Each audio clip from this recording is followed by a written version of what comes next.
రషు అంగడికి వెళ్ళి చపాతి పిండి పొటాటోస్ తీసుకొని రా, లంచ్ చేయాలి. సరే. నువ్వు మర్చిపోతావు, రాసుకో. నేనేమన్నా చిన్నపిల్ల ఉన్నా రాసుకునేదానికి? తెస్తాలే బో. ధర్ని చెప్పాను కదా నేనేదో మర్చిపోనని. తీసుకో. రషు నీకేమైనా మెంటలా?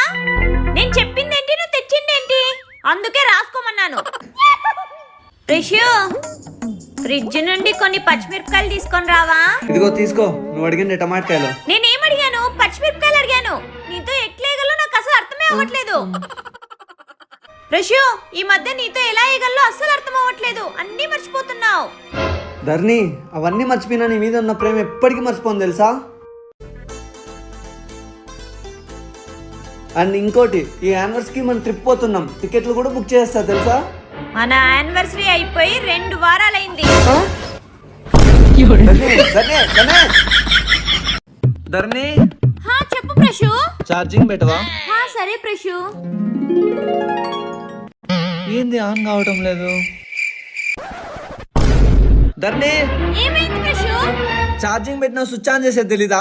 అయ్యో సారీ ప్రషు, మర్చిపోయా. ఏం చేసిరా ఇంకా జడేసుకోకన్నా? ధర్ని ఏం ప్రషు? ఏం జుట్టు ఇట్లా వదిలేసినావు? అయ్యో పాలు పొంగిపోతాయని వెళ్ళి మర్చిపోయా ప్రషు. అయినా నువ్వన్నా అడగచ్చు కదే. బస్సు మిస్ అయినా నేను వదులుతా. ధర్ని పాప జడే. మీరు క్యారీ కట్టేయండి. అమ్మయ్యా దీనికైనా స్విచ్ ఆన్ చేసింది. ధర్ని ధర్ని ఏమైంది ప్రషు? స్విచ్ ఆన్ చేసేది కాదు, దాని ప్లగ్ కూడా యాడని చూసుకో. అయ్యో నేను చూసుకోలేదు ప్రషు. అమ్మ మతి మరుపుతా నన్ను చంపుతున్నా కదా.